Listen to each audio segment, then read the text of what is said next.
Good morning sir. Good morning. Thank you. अरे तुम तो फिर किचन में किसकी आवाज आ रही है? सर राजू और उसकी बीवी आ गए हैं। अच्छा, हैप्पी बर्थडे सर।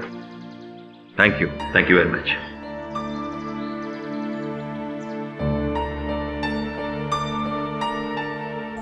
कहा जाता है कि एक नामी ड्रग पेडलर मुन्ना पडवाल ने अपने ही गैंग के एक आदमी पिद्दा शेख का अपने हाथों से खून कर दिया है।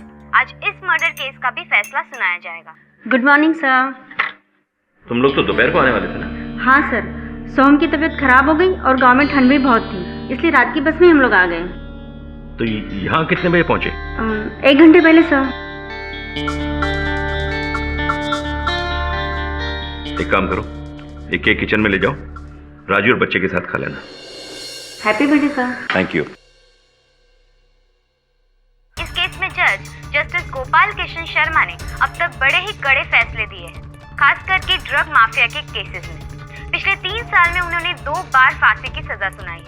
तो आज देखना ये होगा कि इस केस का परिणाम क्या निकलता है।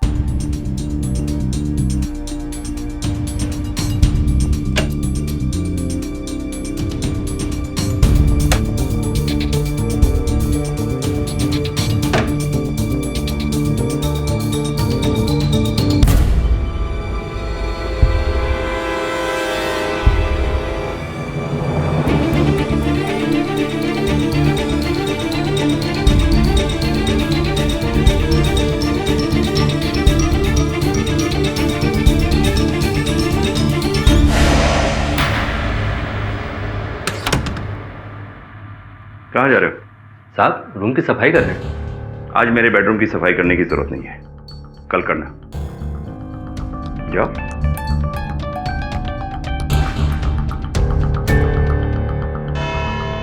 प्रोसिक्यूशन ने केस की गहराई तक जाकर यह साबित किया है कि पिद्दा शेख को मारने के लिए मुन्ना पडवाल के पास वजह तो थी, पर अभी तक कोई हथियार नहीं मिला है और ना ही उंगलियों के निशान।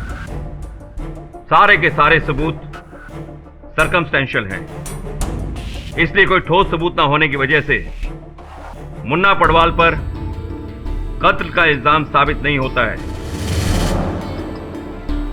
यह कोर्ट मुन्ना पडवाल को बाइज्जत बरी करती है। The court is adjourned. Sir. क्या है? सर ये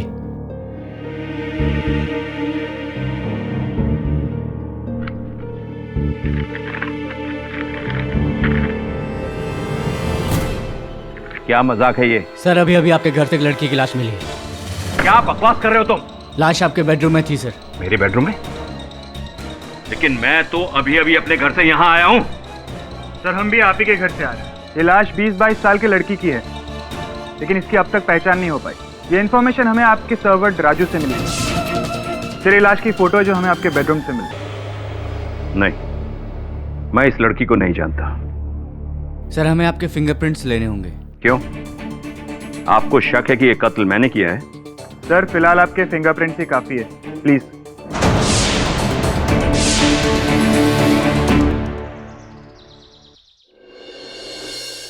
excuse me sir, Amrita ji आपसे मिलना चाहती हैं।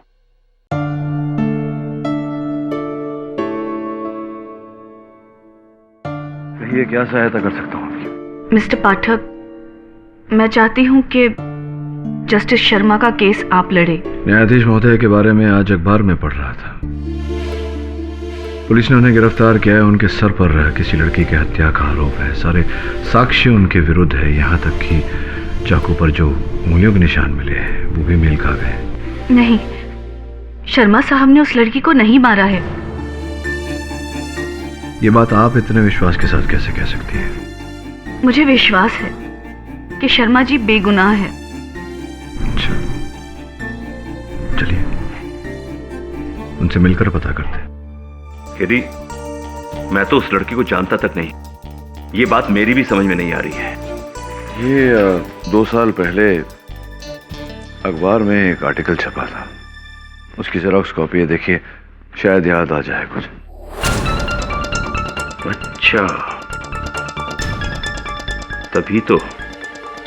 तभी तो ये चेहरा जाना पहचाना सा लग रहा है।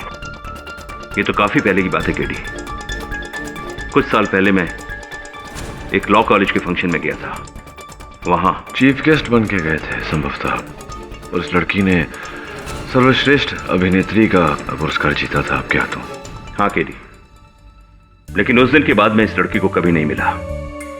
मैं सच कह रहा हूं केडी। तो सब उस रात हुआ क्या था? उस दिन सब कुछ नॉर्मल था केडी। मैं कोर्ट से दोपहर को ही घर वापस आ गया था। उसके बाद पूना से मेरी बेटी आ गई मुझे बधाई देने के लिए, क्योंकि अगले दिन मेरा जन्मदिन था। आई तो थी वो दोपहर को, लेकिन उसी रात को वो वापस चली गई। कुछ उदास सी लग रही थी। मेरी समझ में कुछ नहीं आया। उसके बाद मैं किचन में खाना बनाने चला गया, क्योंकि नौकर छुट्टी पर थे। अगले दिन मेरा जन्मदिन था। मेरी बेटी के जाने के बाद मुझे बधाई देने के लिए अमृता आई। उसके साथ मैंने केक काटा। इतनी रात गए अमृता जी आपके घर आई थी। क्या रिश्ता है आप दोनों के बीच? टेंडर हार्ट हाई स्कूल का नाम तो तुमने सुना ही होगा केडी। अमृता उस स्कूल की प्रिंसिपल होने के साथ साथ उसकी मालकिन भी है। अक्सर स्कूल के लीगल मैटर्स में मुझसे कंसल्ट किया करती थी, और फिर हमारी जान पहचान दोस्ती में बदल गई। हालांकि धीरे धीरे हमें यह भरोसा हो गया था कि हम दोनों एक दूसरे के बुढ़ापे का सहारा बन सकते हैं। मेरी एक बेटी है 20 साल की। मुझे समझ में नहीं आया कि वो इस रिश्ते को कैसे लेगी। और दूसरी ओर अमृता का भाई शरत बिल्कुल ये नहीं चाहता था कि हमारी दोस्ती आगे बढ़े। इसलिए हम दोनों ने यह फैसला किया कि इस दोस्ती को कोई दूसरा नाम ना दिया जाए। और फिर केक काटने के बाद अदिति का फोन आया था। हेलो पापा, हैप्पी बर्थडे। थैंक यू बेटा। तुम होती तो कितना अच्छा होता। मैं तुम्हें बहुत मिस कर रहा हूँ बेटा। मैं भी आपको बहुत मिस कर रही हूँ पापा। मैं अभी स्टेशन पर ही हूँ। मैं ऐसा करती हूँ, मैं वापस घर आ जाती हूँ। आ जाओ बेटा, आ जाओ। कुछ देर बाद अमृता अपने घर चली गई। जिसके बाद अदिति आई थी वो? नहीं, वो नहीं आ पाई। उसे पूना जाना था, कुछ अर्जेंट काम था। उसका एसएमएस आया था। और उसके बाद मुझे नींद की प्रॉब्लम है, इसलिए मैंने नींद की गोली खाई और थोड़ी देर टीवी देखा। टीवी देखते देखते मैं सो गया। तुम्हारे तीनों फ्रेंड्स आई नहीं? उसके बाद एक जोर से आवाज आई। मेरी आंख खुल गई। मैंने देखा चारों तरफ अंधेरा था। मैं सोफे से उठा और सीधे अपने बेडरूम में चला गया। मुझे यह रियलाइज ही नहीं हुआ कि घर में कुछ हुआ है। ये जो पिस्तौल है आपकी, कहाँ रखते हैं आप? अपने स्टडी के लॉकर में। इसके बारे में आपके अलावा और कौन जानता है? मेरे अलावा ये तो सिर्फ अदिति जानती है, लेकिन वो तो रात को ही पुणे चली गई थी। योर ऑनर, आज की ये तारीख, आज का ये दिन न सिर्फ मेरे लिए लेकिन पूरी अदालत के लिए एक बहुत ही बुरा दिन है। It's a sad day. कभी सोचा भी नहीं था कि जिस शख्स को मैं ही नहीं, पाठक साहब भी, हम सब भी योर ऑनर कह के इज्जत देते थे, आज वही शख्स मेरे सामने यूं कटघरे में खड़ा होगा मुजरिम बनकर। It's painful.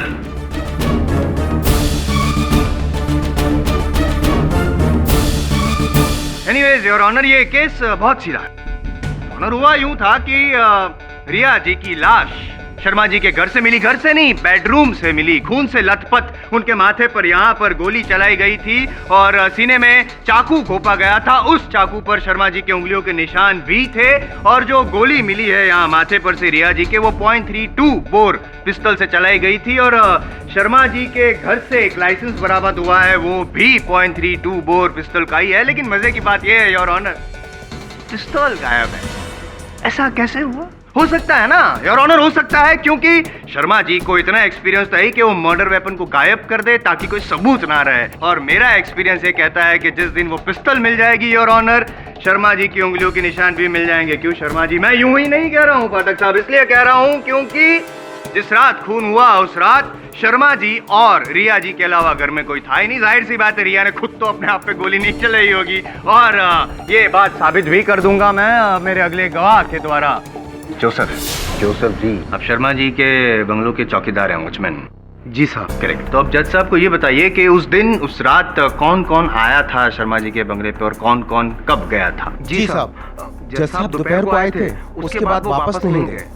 फिर साहब की बेटी आदिति मैडम आई और तकरीबन रात को 9 या 10 बजे वापस चली गई साहब। फिर उसके बाद अमृता मैडम आई, वो तकरीबन 1 या 2 घंटा रुकी होंगी। उसके बाद फिर वो वापस चली गई 12:30 बजे। बस और कोई नहीं साहब, और कोई नहीं आया था। कोई नहीं आया था। पाठक साहब, आप यहाँ आना चाहेंगे? हाँ, आना तो पड़ेगा जायसवाल साहब, क्योंकि आपके गवाह कह रहे हैं कि कोई नहीं आया था। तो जब कोई नहीं आया था तो वो रिया लड़की जिसकी हत्या हुई, जिसके कारण हम यहाँ एकत्रित हुए हैं मुकदमा लड़ने, जब कोई ही नहीं आया तो वो कहाँ से आई? वो भी नहीं आई। नहीं, मतलब देखा नहीं ना इन्होंने आते हुए। आप बैठिए, मैं संभाल दूं। आराम करिए, आराम करिए। क्या जोसेफ, उस रात थोड़ी हाँ साहब, होश में था। अच्छा, एकदम होश में था साहब। साहब मैं तो अपना काम परफेक्ट ढंग से करता हूँ। नहीं, काम परफेक्ट तरीके से तो करते हैं आप, लेकिन होश में थे या नहीं इस पर विवाद किया जा सकता है। क्योंकि राजू बताइए, अदालत को राजू कौन है?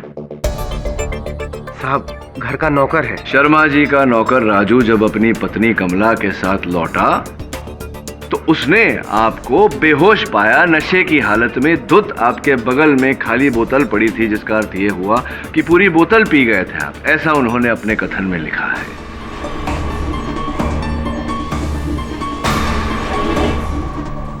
जी साहब, पी थी ना पूरी तरह से। वो साहब क्या है कि एक्चुअली अपने यहाँ फेस्टिवल था। हाँ, वो कुछ भी हो, लेकिन ड्यूटी पर पीकर सो गए थे ना। तो जब सो रहे थे तब तो तुम्हें पता कैसे चलेगा कि कौन आया कौन गया? पाठक साहब, जब ये पी के सो गया था तो उसके बाद रिया आई हो, ऐसा भी तो हो सकता है ना? नहीं, ये जब पी के सो गया था उसके बाद हत्यारा आया हो, ऐसा भी तो हो सकता है ना। योर ऑनर, जस्टिस शर्मा कोई साधारण व्यक्ति तो है नहीं। इस अदालत की ये बहुत ही माने हुए निपुण न्यायाधीश है और इन्फ्लुएंशियल भी। सॉरी डिस्टर्ब कर रहा हूँ। इन्फ्लुएंशियल पोजीशन का ही तो फायदा उठाया उन्होंने। शर्मा जी, ये जो लड़की है रिया, आप उसको पहले से जानते हैं क्या? ये बात सच है? वकील साहब, मैं अपनी जिंदगी में हजारों स्टूडेंट से मिला हूं। इस लड़की से भी मेरी बात हुई है, लेकिन पर्सनली मैं इसे नहीं जानता। झूठ बोल रहे हैं आप शर्मा जी। सच मैं बताऊंगा और मोटिव ऑफ मर्डर भी साबित करूंगा।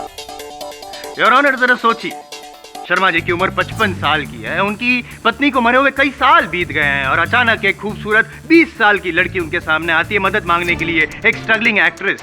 इनकी नीयत बिगड़ जाती है, इनके इरादे नेक नहीं रहते। इसीलिए आपने रिया के साथ एक नाजायज रिश्ता जोड़ा। लेकिन आपकी जो उम्र है तो आपको इतना तो अनुभव होगा ही, कैसे जो नाजायज रिश्ते होते हैं शर्मा जी, उनकी उम्र कुछ ज्यादा लंबी नहीं होती।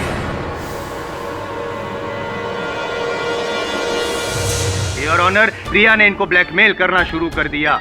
ये डर गए और जिस रात रिया की मौत हुई उस दिन रिया ने इनके साथ की जो तस्वीरें थी कुछ वो इंटरनेट पे अपलोड भी की थी। क्या करते हैं जज साहब? घबरा गए आप, डर गए, क्योंकि उनका रेपुटेशन जो दाव पे था ना। इसीलिए बड़े ही प्लानिंग के साथ शर्मा जी ने रिया को अपने घर पे बुलाया, बेडरूम में बुलाया पैसे देने के बहाने, लेकिन पैसे नहीं दिए, सीधी मौत दे दी, चाकू घोंप दिया और फिर गोली भी चला दी यहाँ सर पे। Your honour, this is a cold blooded murder done. तुम्हें कुछ और कहना है केडी? सर्वप्रथम योर ऑनर, मान लेते हैं कि जस्टिस शर्मा ने रिया की हत्या की। अगर इन्होंने रिया की हत्या की तो ये लाश को ठिकाने लगा देते योर ऑनर, न कि उसे अपने शयन कक्ष में सजा कर रखते ताकि लाश वहां पाई जाए और ये फंस जाए। यही तो है योर ऑनर। हम अब तक इसी बात पर वजन देते आए हैं कि जस्टिस शर्मा ने रिया को मारा या नहीं। ये नहीं सोच रहे कि इस हत्या से, इस कांड से सबसे अधिक लाभ किसको हुआ। मैं इसलिए कह रहा हूं योर ऑनर क्योंकि मुझे पूरा विश्वास है कि जिस व्यक्ति को इस कांड से लाभ हुआ है उसी ने जस्टिस शर्मा को इस केस में फंसाया है।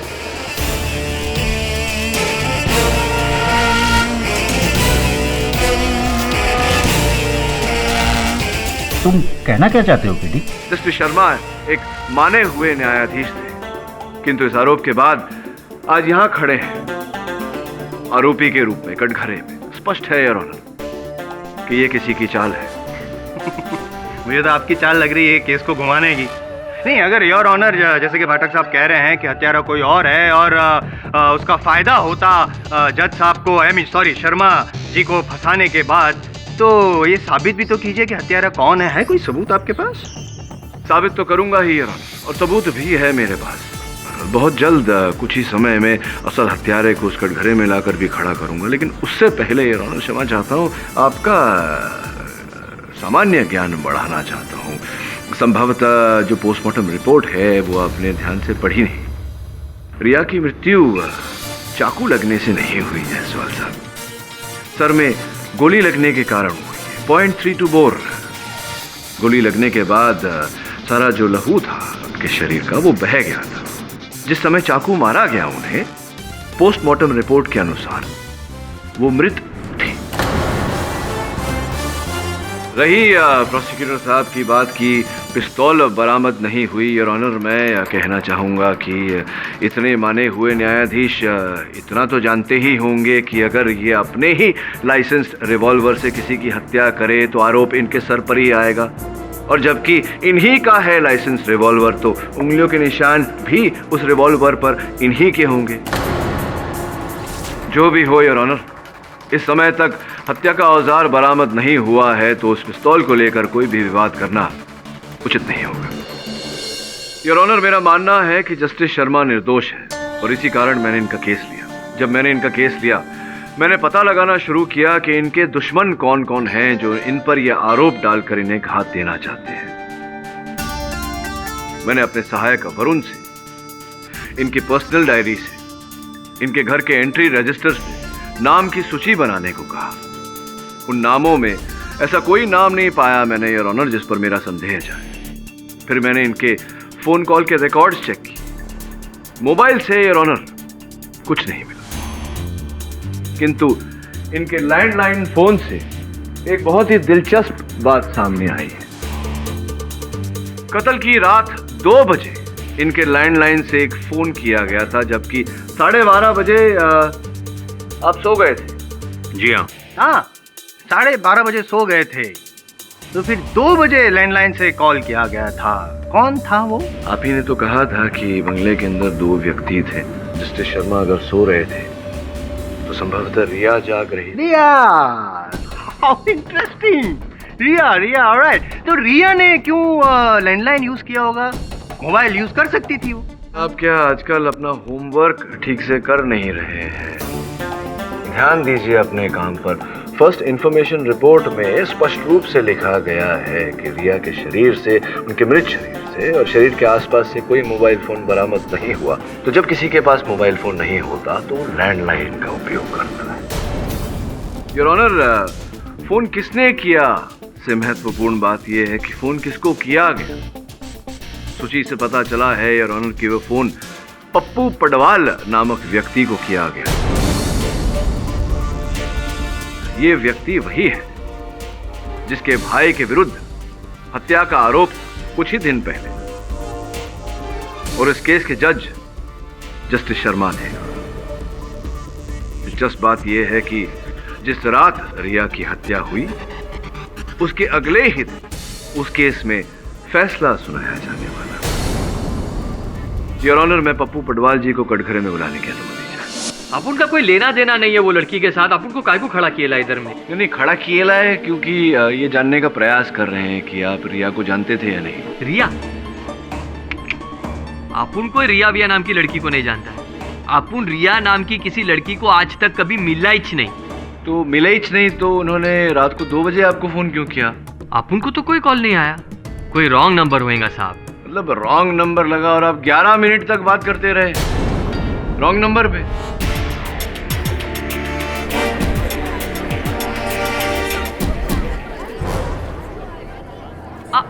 हाँ हाँ हाँ, याद आ गया साहब, याद आ गया। एक लड़की का फोन आया तो था। अभी क्या है ना साहब, हाँ। रात को 2 बजे कोई जवान लड़की का फोन आएगा तो थोड़ा बहुत टाइम पास तो बनता है ना। लेकिन क्या, अपन का किस्मत ही खराब है। अक्की मुंबई का फोन छोड़ के उसने अपन को ही रॉन्ग नंबर किया। बोलो बोलो, मतलब बोलो कि चंदन बार के मालिक आप ही हैं? हाँ, क्यों? नहीं यार, क्योंकि चंदन बार के आपके जो कार्यकर्ता है उनका कहना कुछ ऐसा था। ये लड़की तो साहब की आइटम है। आइटम? हाँ, साहब इसको लेकर फिल्म भी बना रहे हैं। हीरोइन बनने आई है ना ये। मतलब आप अपनी फिल्म में उसे हीरोइन लेना चाहते थे, ऐसा वादा किया था आपने उसे, और अब पहचानने से इनकार कर रहे। क्यों झूठ बोल रहे हैं? हाँ साहब, झूठ तो बोला था अपन, क्योंकि अपन को कोई लफड़े में नहीं फंसने का था। वैसे ही अपन का रिकॉर्ड बहुत खराब है। ये बताइए कि उस रात क्यों गई थी रिया जस्टिस शर्मा के यहाँ? किसी विशेष काम से गई होंगी, आपने भेजा होगा। अरे साहब, अपन काय को भेजेगा उसको जज साहब के उधर? अपन को कुछ नहीं मालूम।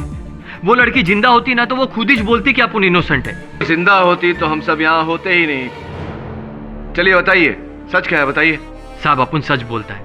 उस रात अपन अलीबाग में था, बीवी बच्चे के साथ। अच्छा, अलीबाग में थे। जस्टिस शर्मा, क्या कहा था आपने? आप 12:30 बजे ही टीवी देखते देखते सो गए थे?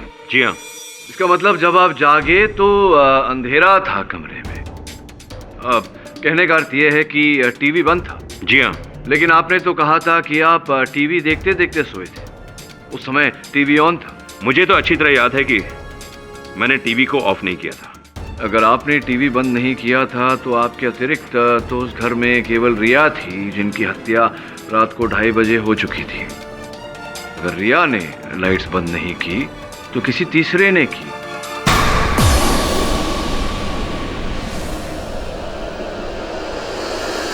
जिसका अर्थ यह होता है कि आप दोनों के अतिरिक्त कोई तीसरा भी था उस समय घर में जिसने ये बत्तियां बंद की।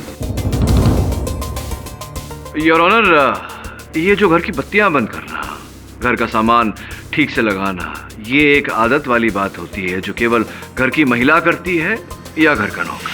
नहीं साहब, मैं तो सुबह आया साहब, मैंने कुछ नहीं किया साहब। ये जो इंस्पेक्टर कामले है, बड़ी सरल रीत है इनके पास में सच उगलवाने की। 2 ही मिनट में उगलवा लेते हैं। क्या करना चाहेंगे? नहीं साहब, बताता हूँ साहब। बताइए। साहब, मैं और मेरी बीबी और बच्चे बहुत पहले आ गए थे साहब। थोड़ी देर बाद साहब जब मैं बाहर निकला तो हॉल में देखा टीवी चल रहा था और साहब सो रहे थे। फिर मैं अंदर गया और टीवी बंद कर दिया साहब। अच्छा, तो घर के अंदर प्रवेश कैसे किया आपने? वो साहब, घर के पीछे जो किचन का दरवाजा है उसकी एक चाबी मेरे पास और एक चाबी जोसेफ के पास साहब ने दे रखी थी, ताकि हम घर के अंदर कभी भी आ जा सके साहब को बिना डिस्टर्ब किए। और फिर क्या हुआ? साहब, मैं अपने कमरे में गया और सो गया। नहीं तो फिर आपने पुलिस को झूठ क्यों बोला कि आप सवेरे आए थे? साहब, मैं डर गया था साहब, मैं डर गया था साहब। जब मैं लाइट्स बंद करने किचन की तरफ जा रहा था तो तभी रास्ते में। पहचानता है ना अपन को?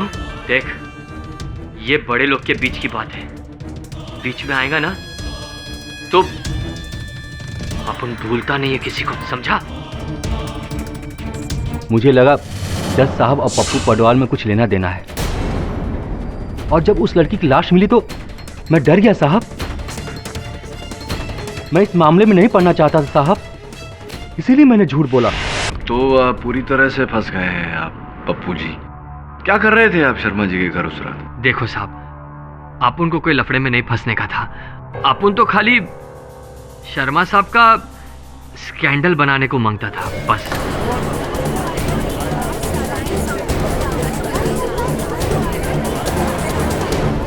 मतलब रिया के जरिए, रिया द्वारा शर्मा साहब को बदनाम करने का ये कोई ऐसी कोई योजना बनाई थी आपने? हाँ साहब, लेकिन वहां अंदर जाने के बाद में अचानक रिया डर गई।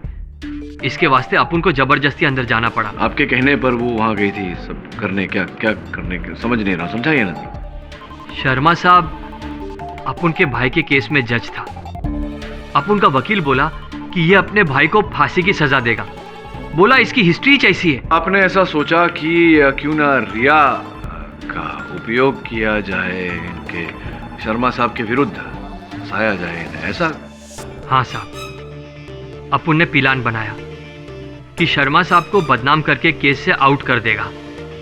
अपुन ने रिया को ऑफर दिया, उसको पटाया, वो मान गई और अपुन ने शर्मा साहब के घर पे नजर रखना चालू कर दिया।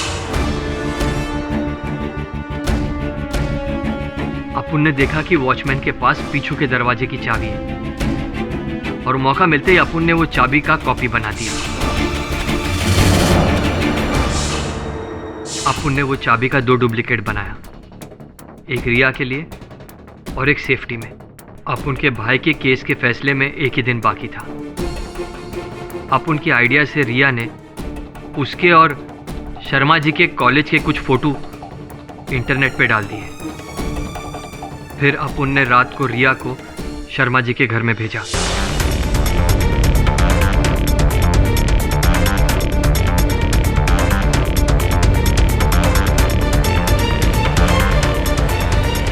रात को 1 बजे रिया शर्मा जी के बेडरूम में पहुंच गई।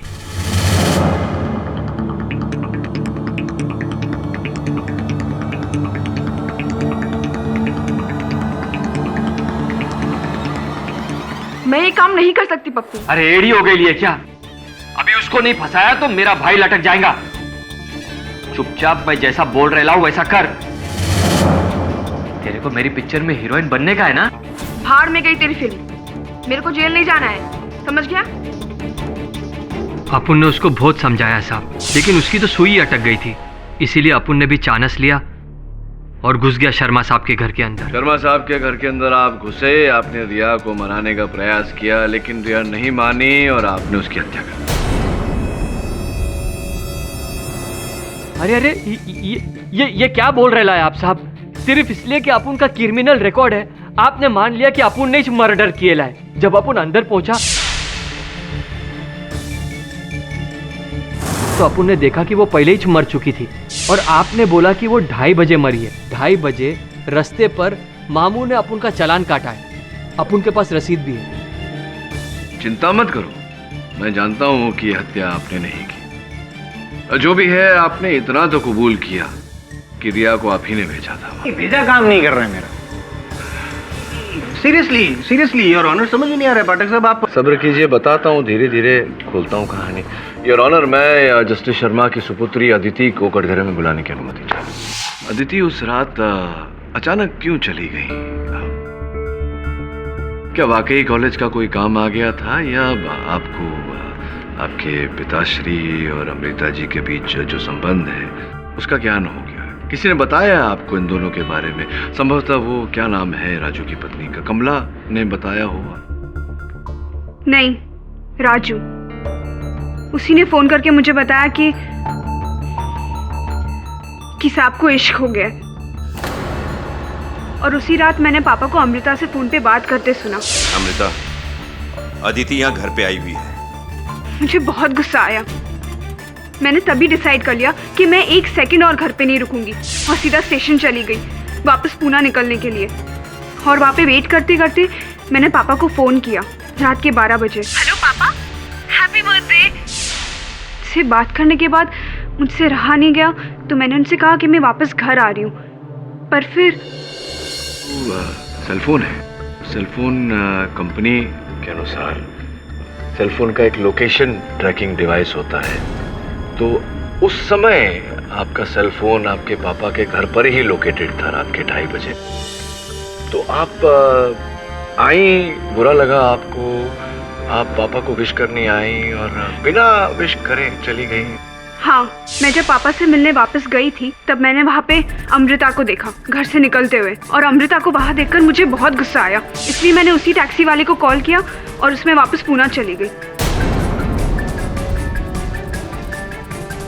ये बात आपने पहले क्यों नहीं बताई? क्योंकि मुझे लगा ये बात इतनी इम्पोर्टेंट नहीं है, इसलिए मैंने नहीं बताई। ओके, बैठिए। That's all your honour. Your honour, इसका मतलब कि अदिति ने भी खून नहीं किया। मिस्टर जायसवाल, मुझे इस केस के बारे में आपसे कुछ बात करनी है। मुझे मालूम है पिस्तौल कहाँ है और किसने छुपाई है।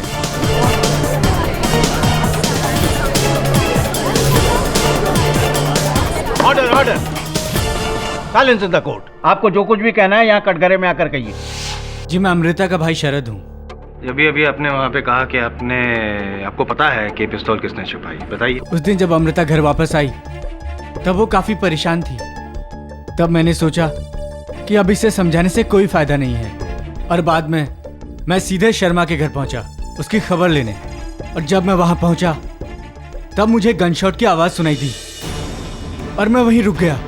और उतने में शर्मा घर से बाहर आया और उसके हाथ में एक पिस्तौल थी। साहब शरद जी, आपने शर्मा जी के हाथ में पिस्तौल देखी? आपने शर्मा जी को पिस्तौल छुपाते हुए भी देखा? मैंने देखा उनके हाथ में एक पिस्तौल थी जो उन्होंने गार्डन में गमले के पीछे छुपाई। ऑनर, मुझे लगता है कि हमें मर्डर वेपन का पता चल गया है और मैं रिक्वेस्ट करूंगा अदालत से कि पुलिस को भेज के वो मर्डर वेपन बरामद करवाया जाए। मिस्टर कामले, आप अभी शर्मा जी के घर जाइए और वो मर्डर वेपन ढूंढ के लाइए। जी सर। शरद जी, जब आप जानते थे कि शर्मा जी ने वहाँ पिस्तौल छुपाई है तो आपने ये बात पुलिस के समक्ष क्यों नहीं रखी? साहब, उस दिन मैं बहुत डर गया था और इसीलिए उल्टे पांव ही वापस घर चला गया। और अगले दिन सुनने में आया कि पुलिस ने शर्मा को अरेस्ट कर लिया है मर्डर के लिए।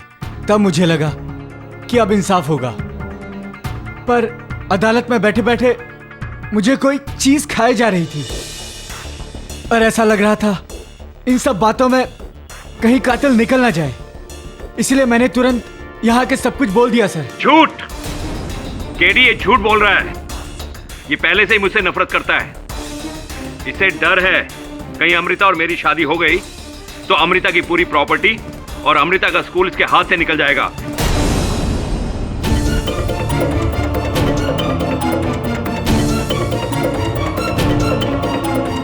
शरद जी, बैठिए ना, आप खड़े क्यों हैं? योर ऑनर, मैं अमृता जी को कटघरे में बुलाने की अनुमति चाहता हूं। अनुमति है। अभी अभी आपके भाई साहब ने कहा कि आपको परेशान देखा जब उन्होंने, उसके बाद वो शर्मा जी से मिलने चले गए। वहां क्या थी आप उस रात? परेशान थी किसी बात को लेकर? जी। आज मेरी बेटी अदिति आई थी और वापस चली गई। मुझे नहीं लगता कि वो किसी काम की वजह से वापस गई है। आपका मतलब? अमृता, शायद उसने मुझे तुमसे फोन पर बात करते हुए सुन लिया, इसीलिए वापस चली गई। इसमें उसका कोई दोष भी नहीं है, क्योंकि इस दुनिया में मेरे अलावा उसका और कोई नहीं है। वैसे भी अदिति मेरी जिंदगी का एक अहम हिस्सा है। मेरी वजह से उसे कोई परेशानी हो, ये मैं बिल्कुल बर्दाश्त नहीं कर सकता अमृता, बिल्कुल बर्दाश्त नहीं कर सकता। इससे पहले कि हमारा ये रिश्ता और आगे बढ़े या एक नया रूप इख्तियार कर ले, मैं चाहता हूं कि इसे यहीं रोक दिया जाए, बस। इनफैक्ट मैं तो ये चाहूंगा कि आज के बाद तुम अपने लीगल मैटर्स को कंसल्ट करने के लिए किसी और को ढूंढ लो, किसी और को ढूंढ लो। मैं जब घर पहुंची तो मुझे परेशान देखकर शायद शरद को गुस्सा आ गया हो और वो चला गया हो शर्मा जी के घर। हाँ, तो क्या लगता है आपको? मुझे समझ नहीं आ रहा कि शर्मा जी और खून नहीं, मुझे यकीन नहीं हो रहा कि उन्होंने ये कत्ल किया है। पर शरद झूठ क्यों बोलेगा? शरद झूठ नहीं बोल रहा है। मुझे यकीन नहीं हो रहा कि उन्होंने ये कत्ल किया है। पर शरद झूठ क्यों बोलेगा? शरद झूठ नहीं बोल रहा है। झूठ तो आप बोल रही हैं अमृता जी। हाँ? अब देखिए ना, आपने झूठ बोला शर्मा साहब से कि आप पहले से विवाहित नहीं हैं, जबकि आप पहले से विवाहित हैं। आपके पूर्व पतिदेव का देहांत हो चुका है।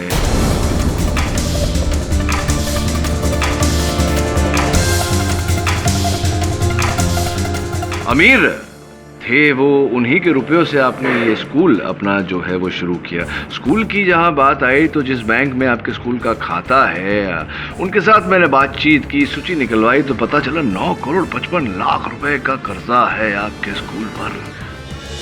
इन सब चीजों का इस केस से क्या मतलब है? नहीं, वो ये है कि बैंक ने आपको वो ऑर्डर भेजा था ना, टेक ओवर ऑर्डर, कि अगर आप उनके रुपए ना दे पाए तो कब्जा कर लेंगे आपके स्कूल पर, टेक ओवर कर लेंगे। और अगर आपको अपने स्कूल को बचाना होता तो आपको शर्मा साहब की तरह ही कोई ऐसे ऊंचे ओहदे पर रईस घराने का व्यक्ति चाहिए था आपको, और इसीलिए आपने शर्मा साहब को फंसाया। एक हद तक आप सफल भी हुई, लेकिन दुर्भाग्यवश आपके लिए अदिति बीच में आ गई। और उस रात ही देख लीजिए कि शर्मा जी ने आपसे रिश्ता तोड़ने की बात की, और उसके कुछ समय बाद ही अदिति का फोन आया। आपको पता चला कि अदिति घर लौट रही है, तो आप चली तो गई वहां से, जाते जाते आप जो चाबियां हैं वो साथ ले गई। आप जानती थी कि शर्मा साहब अपनी वो पिस्तौल स्टडी के लॉकर में रखते हैं। उद्देश्य आपका ये था कि आप लौट कर आएंगी और अदिति को जान से मारेंगी, और आप लौटी 2 घंटे बाद। तो हुआ ये कि आपको रिया को पहचानने में गलती हो गई। आपने रिया को अदिति समझ लिया। आप घुसी थी वो पिस्तौल लेकर शयन कक्ष में, बेडरूम में अदिति को मारने, लेकिन वहां अंधेरा था, आपको ठीक से दिखाई नहीं दिया। आपने रिया को ही अदिति समझा और उसे गोली मार दी।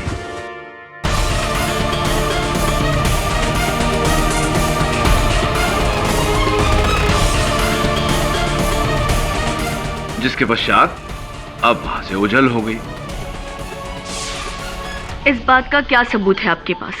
अरे ये लीजिए, याद ही नहीं रहता आजकल कुछ। ये रुमाल को तो अवश्य पहचानती होंगी आप।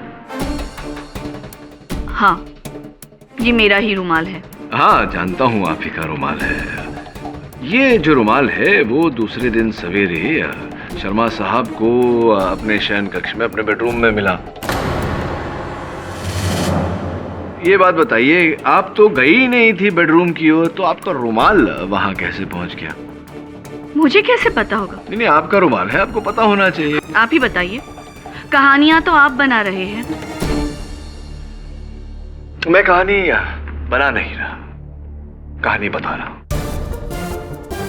अदिति ने जब आपको घर के बाहर देखा, उस समय रात के 2:40 हो रहे थे। आप तो 12:30 बजे ही वहां से चली गई थी, तो उसके 2 घंटे 10 मिनट बाद आप क्या कर रही थी वहां? शरद ने शर्मा जी को गन छुपाते हुए देखा, उसका क्या? योर ऑनर,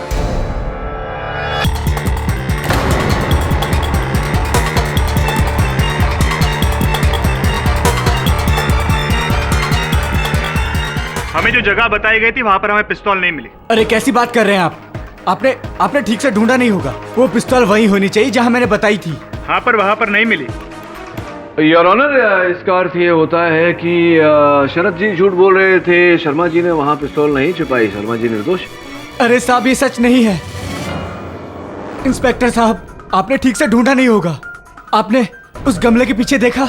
नहीं, लेकिन वहां पर नहीं मिली। अरे कैसे नहीं दिखी? गन वही है, मैंने खुद देखा है, गन वही है। शरद जी, क्यों आप एक पुलिस वाले के साथ तर्क कर रहे हैं? मान लीजिए कि झूठ बोला आपने शर्मा जी को वहां पिस्तौल छुपाते हुए देखा ही नहीं। अरे नहीं साहब, गन वही है, मैं बोल रहा हूँ, गन वही है साहब, मैंने खुद देखा है। अरे वहां नहीं है तो हो सकता है शर्मा जी ने निकाल ली हो वहां से। अरे छुपाई तो मैंने थी, तो शर्मा कैसे?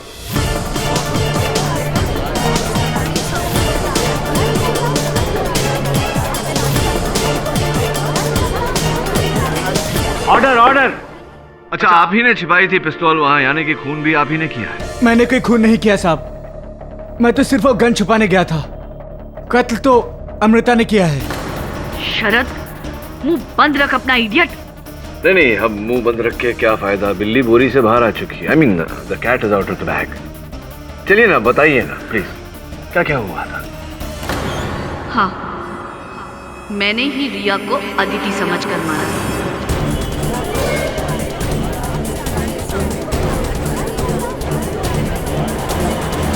साहब, उस दिन अमृता ने मुझे घर पर आकर सब कुछ बता दिया। एक तो वो वहां घर की चाबी लेके आई, और दूसरी बात, वो इस पिस्तौल के ऊपर अपने फिंगरप्रिंट्स मिटाने ही भूल गई।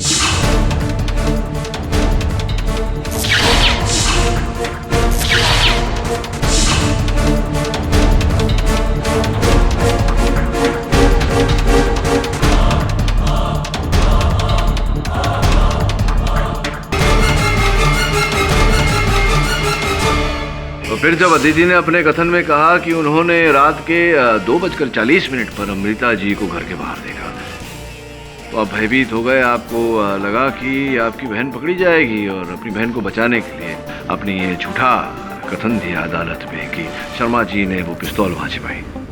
लेकिन केडी, वो पिस्टल है कहाँ? Sorry your honour, Varun, your honour, मैं जानता था कि ये पिस्तौल शर्मा जी के घर पर ही कहीं छिपाई गई होगी, इसीलिए आज सवेरे अदालत आने से पहले मैं इस पिस्तौल को ढूंढने इनके घर चला गया।